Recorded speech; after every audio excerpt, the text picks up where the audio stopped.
Chapter 11, Greta. So Captain Cook did not die after all. There were 2 penguins in the refrigerator, one standing and one sitting on the nest under the ice cubes. "They are as alike as 2 peas," said Mrs. Popper. "As 2 penguins, you mean," answered Mr. Popper.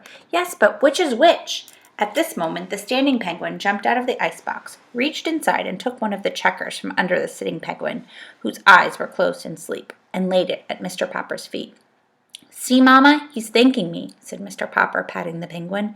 "At the South Pole, that's the way a penguin shows its friendship, only it uses a stone instead of a checker.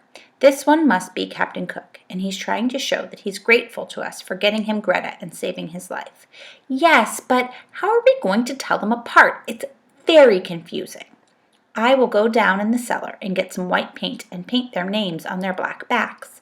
And he opened the cellar door and started down, nearly tripping when Captain Cook unexpectedly tobogganed down after him. When he came up again, Mr. Popper had a brush and a small paint can in his hand, while the penguin had a white Captain Cook on his back. "Gook!" said Captain Cook proudly, showing his name to the penguin in the icebox. "Gaw!" said the penguin, sitting and then squirming around in her nest. She turned her back to Mr. Popper. So Mr. Popper sat down on the floor in front of the icebox while Captain Cook watched, first with one eye, then with the other. "What are you going to call her?" asked Mrs. Popper. "Greta." "It's a nice name," said Mrs. Popper, "and she seems like a nice bird, too. But the 2 of them fill the icebox, and pretty soon there will be eggs, and the next thing you know the icebox won't be big enough for your penguins. Besides, you haven't done a thing about how I'm going to keep the food cold." "I will, my love," promised Mr. Popper. "It's already pretty cold for the middle of October, and it will be soon cold enough for Captain Cook and Greta to go outside." "Yes," said Mrs. Popper, "but if you keep them outside the house, they might run away."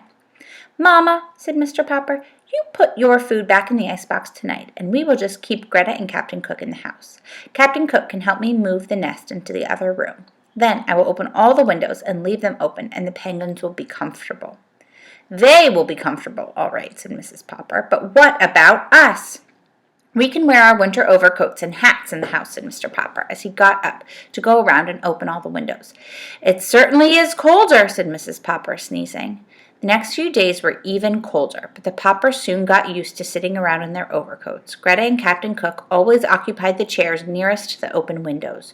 One night, quite early in November, there was a blizzard, and when the Poppers got up in the morning, there were large drifts of snow all over their house.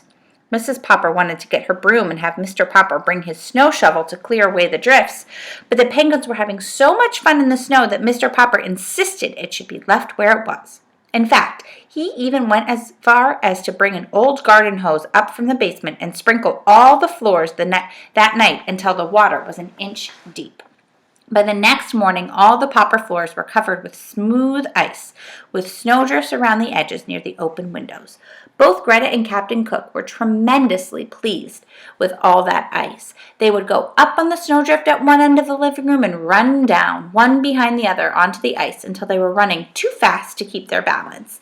Then they would flop on their stomachs and toboggan across the slippery ice. This amused Bill and Janie so much that they tried it too, on the stomachs of their overcoats. This in turn pleased the penguins greatly.